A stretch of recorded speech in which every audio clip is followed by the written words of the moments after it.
Ketika dua orang diam-diam saling menginginkan, dunia mungkin tetap diam, tetapi energinya tidak pernah berhenti.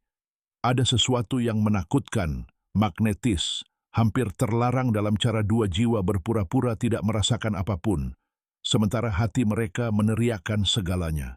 Ini adalah jenis ikatan yang tidak membutuhkan ciuman, pengakuan, atau bahkan kata-kata. Karena kebenaran tersembunyi dalam jeda, tatapan curi-curi, cara tubuh Anda merespons sebelum pikiran Anda sempat menghentikannya. Dan jika Anda pernah mempertanyakan apakah perasaan itu saling berbalas, perhatikan baik-baik, karena ketika dua orang saling menyukai, ada tanda-tanda yang tidak bisa dipalsukan. Selamat datang di Psikologi Keinginan. Jika Anda baru di sini, berlangganan, aktifkan notifikasi, dan masuki pemahaman yang lebih dalam tentang daya tarik, keinginan, dan kebenaran yang jarang diucapkan orang. Sekarang dengarkan baik-baik, karena tanda pertama yang tak terbantahkan bukanlah sesuatu yang diucapkan. Itu adalah sesuatu yang dirasakan. Itulah yang dilakukan energi mereka kepada Anda. Itulah bagaimana kehadiran mereka mengubah Anda. Anda bahkan tidak perlu melihat mereka memasuki ruangan. Entah bagaimana tubuhmu sudah tahu. Detak jantungmu berubah sebelum matamu memastikan bahwa mereka sudah dekat. Kamu menegakkan tubuh, menyesuaikan postur, bertindak seolah-olah kamu tidak sedang menunggu. Meskipun pikiranmu sudah berlatih apa yang akan dikatakan. Inilah sisi psikologisnya. Ketika ketertarikan itu timbal balik, tubuh mempersiapkan diri untuk terhubung sebelum otak memberikan izin logis. Kamu merasa lebih hidup, sedikit gugup, sedikit bersemangat, seperti emosimu tiba-tiba terbangun. Dan tebak apa? Mereka juga merasakannya. Perhatikan bagaimana mereka bertindak di sekitarmu.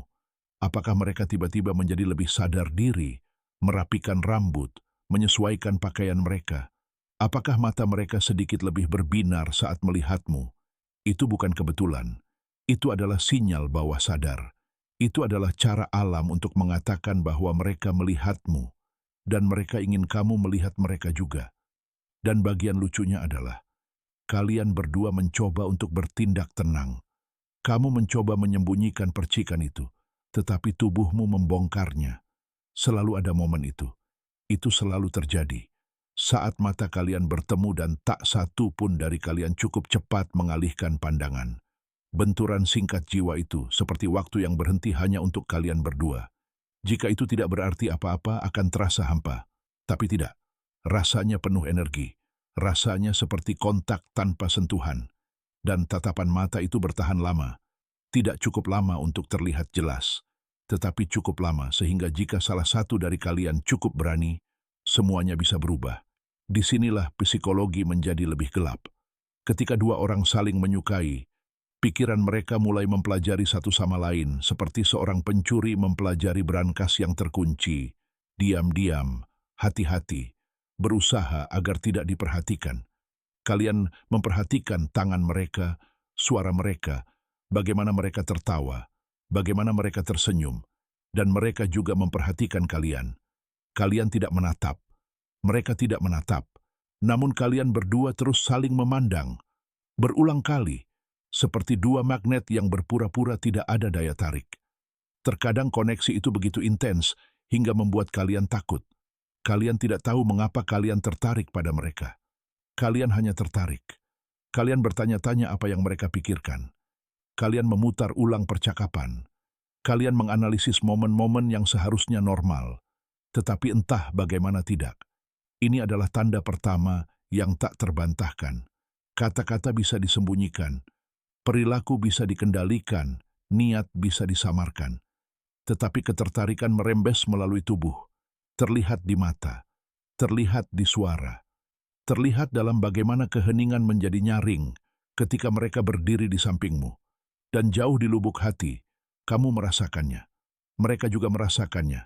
Meskipun tidak ada yang pernah mengatakan sepatah kata pun, jika ini terasa familiar, mungkin itu bukan imajinasi, mungkin itu saling timbal balik. Ada tanda lain, halus, polos di permukaan, namun secara psikologis sangat kuat. Ketika seseorang menyukaimu dan kamu merasakan hal yang sama, percakapan berhenti terasa biasa. Percakapan menjadi lebih berat, lebih dalam, dan anehnya bermakna. Bahkan ketika kalian membicarakan hal-hal sepele. Kamu tahu perasaan itu kan? Ketika pertanyaan sederhana, bagaimana harimu? Tiba-tiba terasa intim. Bukan karena kata-katanya, tetapi karena nadanya. Suara mereka melembut bersamamu. Suaramu juga. Kalian berdua berbicara seolah-olah mencoba membuka pikiran satu sama lain tanpa membuatnya terlihat jelas. Disinilah kerentanan emosional mulai muncul. Kebanyakan orang berbicara secara otomatis. Jawaban singkat, detail permukaan, tanpa bobot emosional. Tetapi ketika dua orang diam-diam saling peduli, mereka berhenti bersikap mekanis. Mereka mulai mengungkapkan sebagian dari diri mereka